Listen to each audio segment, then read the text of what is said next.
Olá, meu nome é Eliana Figueiredo, eu sou mentora, coaching, consultora e empresária. Eu estou muito feliz por ter sido convidado pelo Cláudio para participar desse primeiro Fórum Internacional de Mentoria.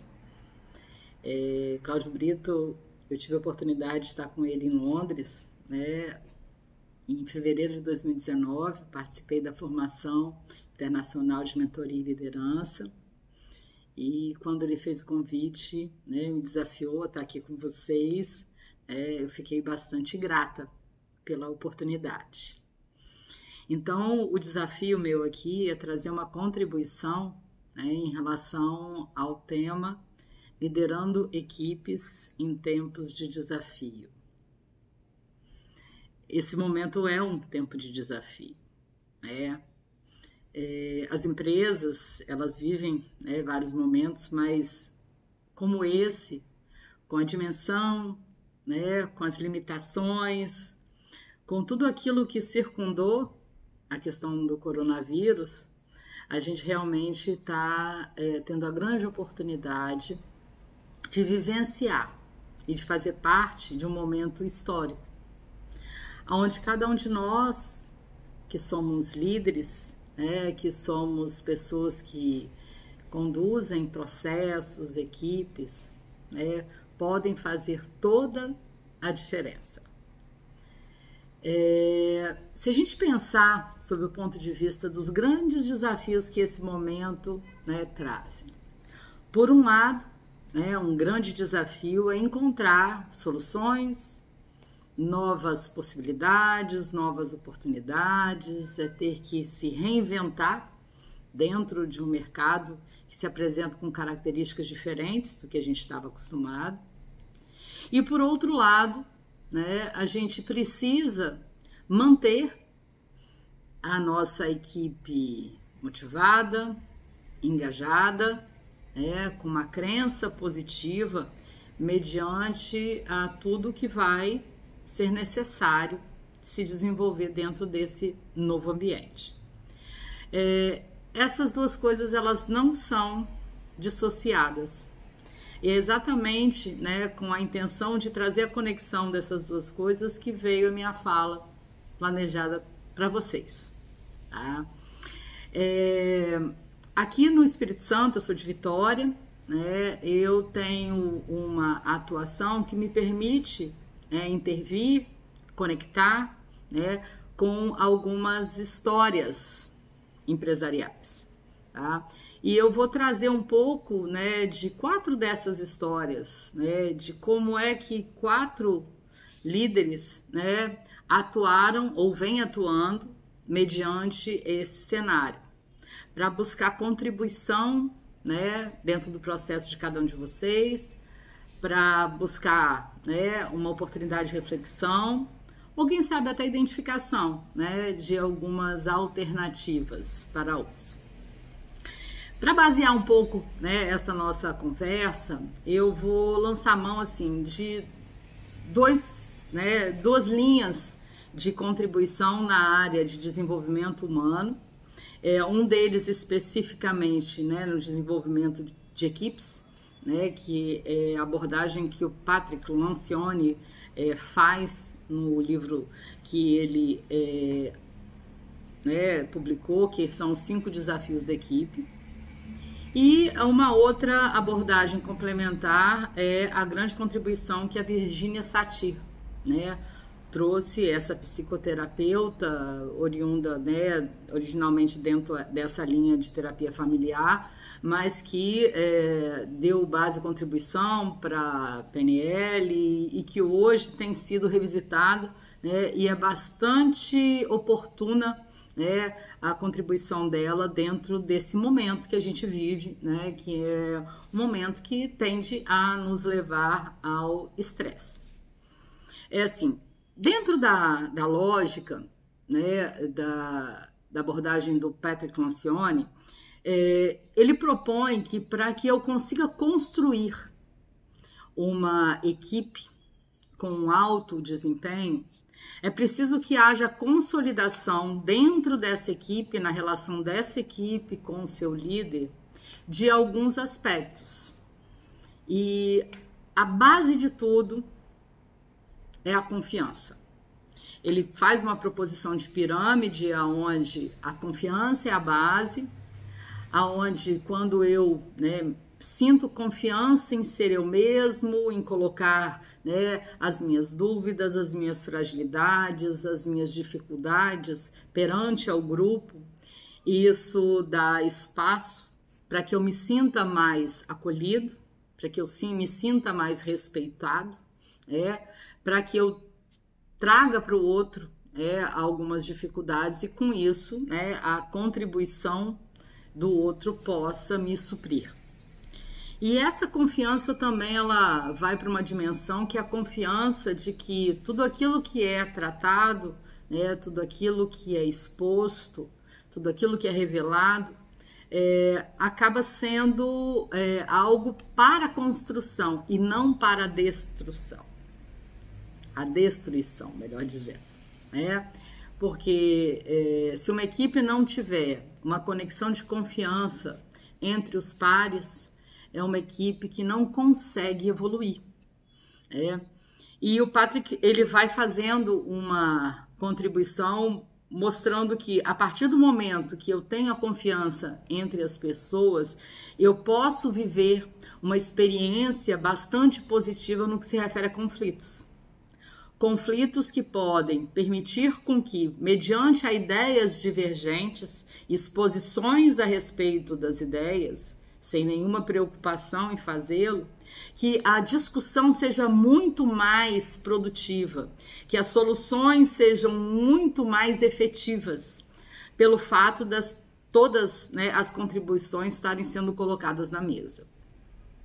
A partir do momento em que existe uma confiança como base, existe uma colocação conflituosa de pontos de vista e uma discussão que permite uma identificação do melhor caminho, ele coloca que isso faz com que as pessoas que fazem parte da equipe, elas tenham um sentimento de comprometimento.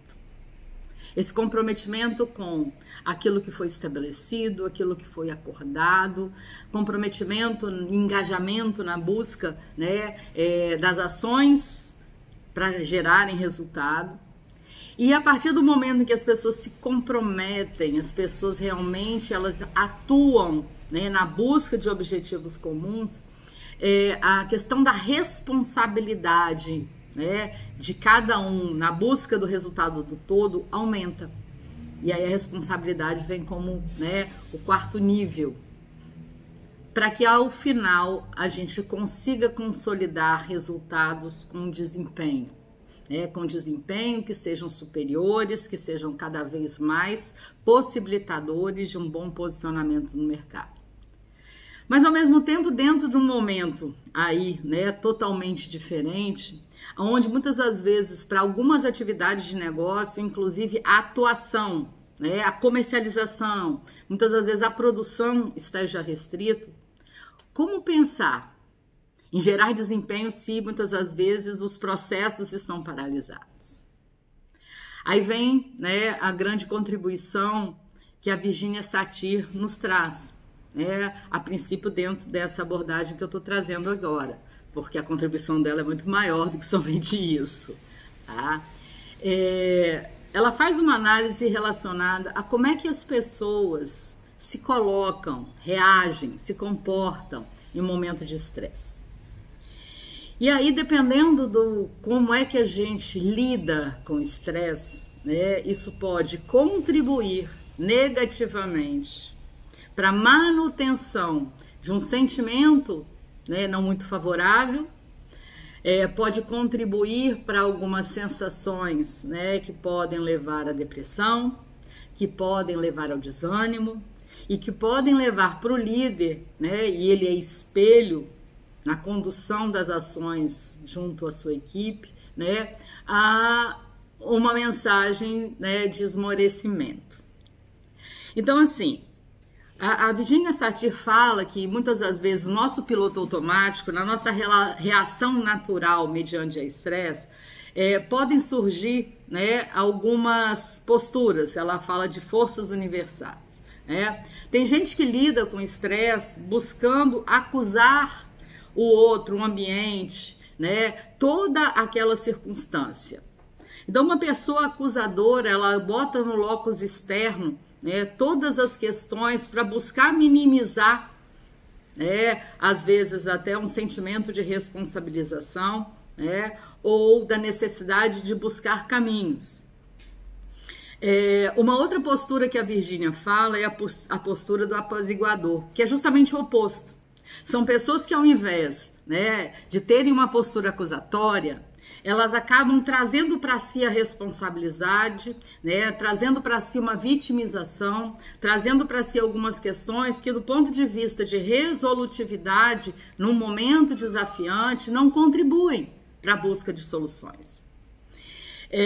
Uma outra situação que também é colocada como um comportamento, né, uma postura, muitas das vezes comum dentro de situações de estresse, é o que ela chama de distrator.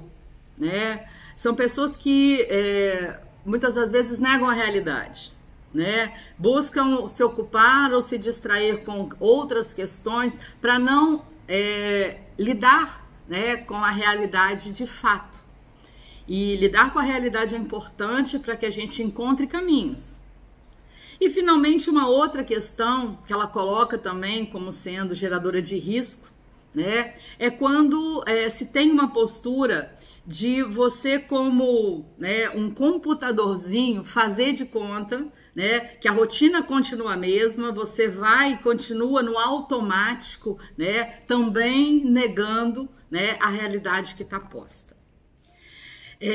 A contribuição dela mostra que essas 4 posturas, elas podem te distanciar do seu processo evolutivo, seja, né, do ponto de vista individual, seja do ponto de vista da liderança assumida junto, né, a uma determinada equipe. Tá? Então, assim, muito mais do que assumir essas 4 posições, e muitas das vezes a gente assume isso sem perceber, é importante que a gente tenha, né, dentro do processo de autoconhecimento, ali a identificação, né, do momento onde é acionada uma dessas reações.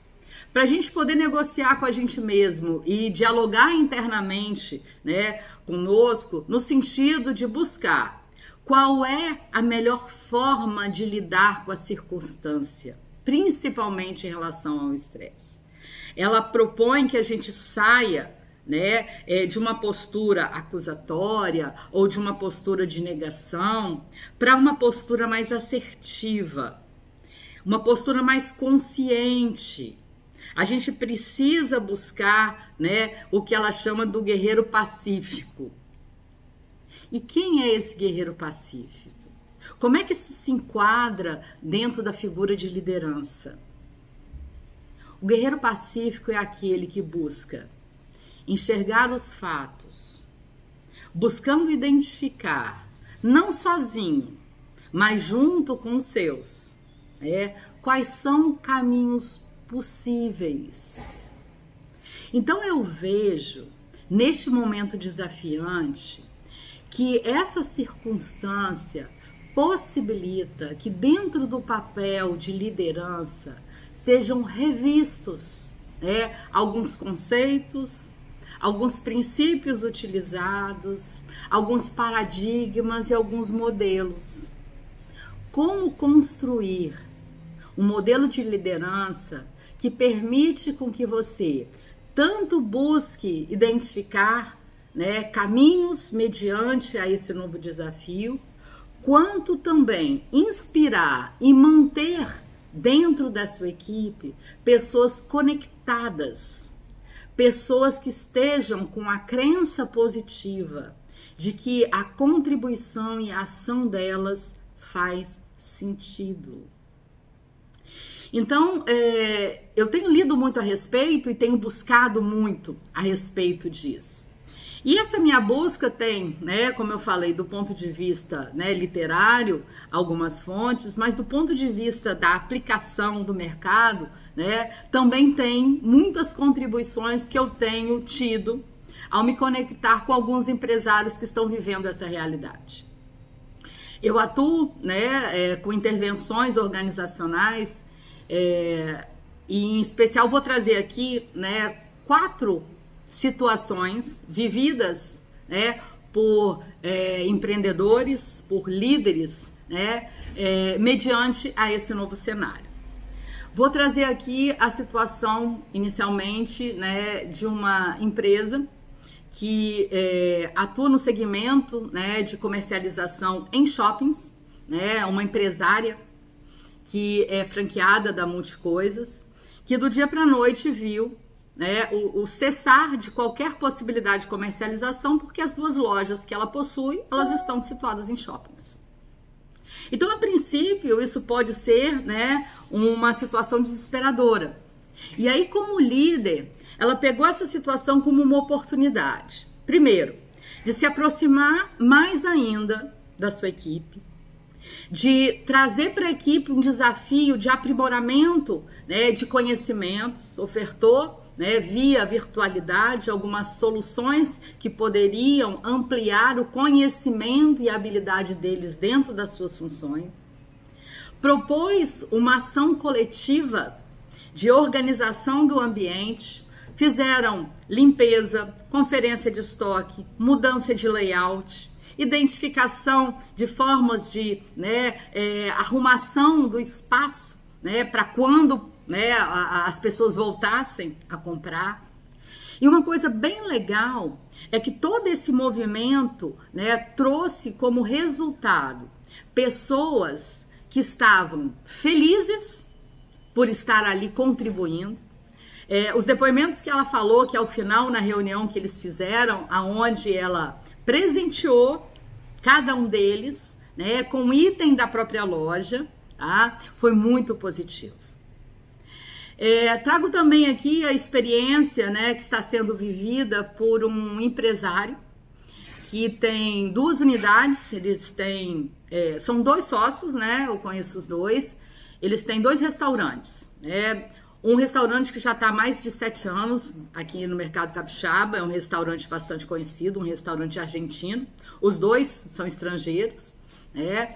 E o Ladolina é um restaurante assim muito demandado, normalmente filas. E eles foram construindo a história deles com muito zelo, né? Com muito foco na qualidade. E recentemente, um mês antes, né, do coronavírus, eles inauguraram mais uma unidade, num formato diferente, né, numa cidade ao lado de Vitória, Vila Velha, que era uma pizzaria. E aí, assim que saiu essa questão, né, da impossibilidade de que essa atividade de comercialização se mantivesse dentro do padrão tradicional, eu fiz contato com o Ivan. E ao invés de encontrar, né, um empresário desesperado, eu encontrei um empresário focado em soluções. Ele já tinha, né, encontrado algumas alternativas de antecipação de pagamento por meio da venda de vouchers para muitos dos clientes que são frequentes lá dentro da unidade dele. Ele já tinha ampliado, né, o processo de delivery. E aí, muito legal que até então ele não fazia delivery na hora do almoço. E aí ele me falou: Liana, depois de toda essa experiência, pelo resultado, eu encontrei, né, uma nova oportunidade. Eu vou manter essa questão do delivery na hora do almoço, além do jantar que eu já fazia no horário noturno. E ele usou também essa oportunidade para fazer algumas análises a respeito dos processos, a respeito do desempenho profissional de algumas pessoas, conseguindo com isso identificar e usando as reuniões para isso, né, alguns pontos de melhoria que ele precisava incorporar dentro do restaurante. Aí eu perguntei: e aí, a nova unidade, como é que você está fazendo? E aí ele falou assim: eu estou levando muitas dessas práticas, né, dessa unidade que já está consolidado para a nova. É lógico que a resposta de mercado está menor, mas a gente está conseguindo, pelo delivery, fazer com que as pessoas tenham, né, como alternativa de escolha de pizzas à noite, a nossa nova unidade, tá? Essa é uma experiência também, eu acho muito interessante em relação a como é que o líder se coloca, né? Não entrando em desespero, mas buscando soluções. Dentro dos contatos que eu tenho feito, uma troca também muito interessante foi feita com um dos empresários, parte de uma rede chamada Rede Show, no setor supermercadista. Essa rede abrange aí vários empresários, cada um deles com seus supermercados, mas todos operando numa mesma bandeira, tá? E no ano passado eu pude, com essa rede, desenvolver um treinamento na área de liderança. Então foram vários líderes ou futuros líderes também, né, que estavam em formação desses diversos supermercados.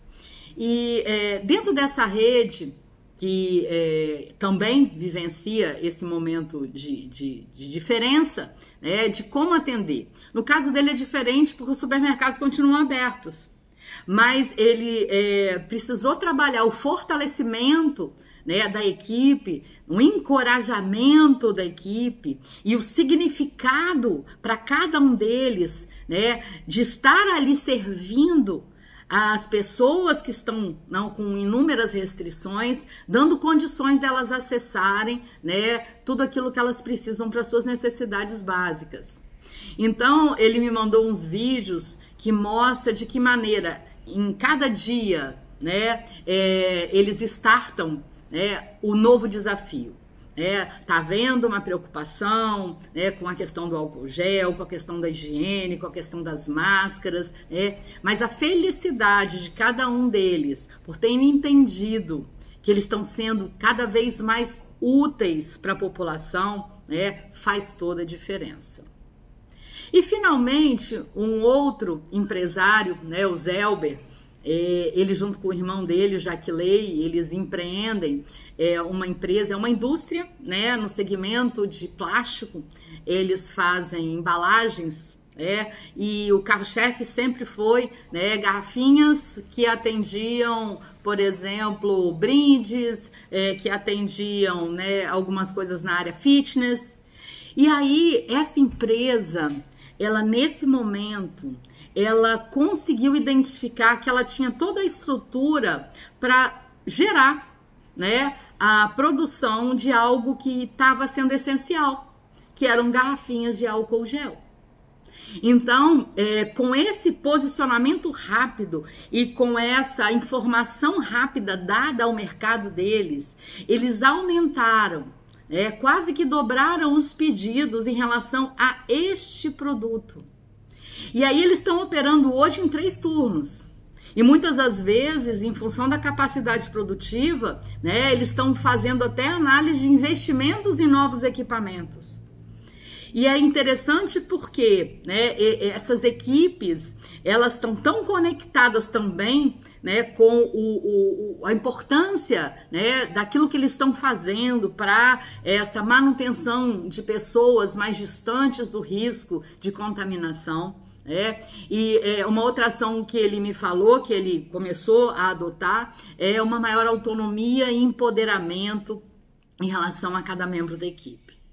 Então, assim, a gente tem muitas ações, que refletem uma postura de liderança que leva as pessoas, que inspira as pessoas, mesmo nesse momento difícil. E é exatamente esse o papel de um líder. Um líder, ele deve inspirar a cada membro a buscar a cada dia ser melhor, estar engajado, focado, e que consegue vincular os objetivos da empresa com seus objetivos pessoais. Então, assim, é lógico que muitos de vocês que estão assistindo, talvez nesse momento não estejam em condições de colocar em prática muitas dessas coisas que eu estou falando. A gente sabe que tem algumas atividades que elas estão, né, acontecendo em home office, outras atividades que foram, né, interrompidas, mas mesmo assim, se a sua atividade foi interrompida, para pensar se não existe uma solução diferente, que até então não tenha sido pensada, que pode ser a maneira de você fazer o vínculo com o mercado. Mais que isso, busque da sua equipe, se aproxime das pessoas que estão lá, busque sugestões, faça com que eles se sintam parte. Pegue essa oportunidade para você conhecer os membros da sua equipe. Quem são eles? O que eles gostam? O que eles objetivam? Quais são as habilidades? Porque todos os dias eles vão para a sua empresa. Essa aproximação, ela é muito positiva. Você vai fazer descobertas super interessantes. Você vai criar com eles uma conexão que depois que todo esse momento passar, isso vai gerar muito mais engajamento. Outra questão que pode ser, né, nesse momento feita, analise, mapeie os processos. Identifique a maneira como tradicionalmente você estava trabalhando. Porque a gente muitas vezes trabalha no piloto automático. Identifique se não existem pontos de melhoria. Mais uma vez, busque deles sugestões. Faça com que eles se sintam parte. Outro ponto importante que você pode utilizar, né, para você ter esse momento como sendo um momento de crescimento. Reflita. Reflita no seu modelo de negócio. Reflita aquilo da forma como você está fazendo. Se existem outros canais que podem ser utilizados.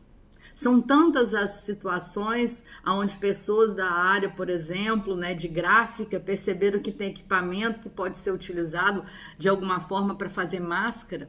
Tem uma empresária de Colatina que fez isso. Empresas, né, do setor de produção que tem um foco com determinado tipo de produto e de repente vem que o equipamento pode ser utilizado para outra finalidade. Finalmente, assim para fechar, né, com uma contribuição, numa dessas leituras que eu tenho feito, eu encontrei uma contribuição que reflete um pouco o que são posturas positivas de um líder. E esse texto faz uma análise comparativa de como é que alguns governantes estão lidando com a situação. E nessa reportagem ele fala sobre a postura diferenciada de alguns grandes líderes que evidenciaram que eles se colocam de uma maneira bastante positiva em relação ao que se espera de um governante em um tempo de crise. E aí, né, cada um de nós, quando tem uma equipe, nós estamos governando, liderando essa equipe.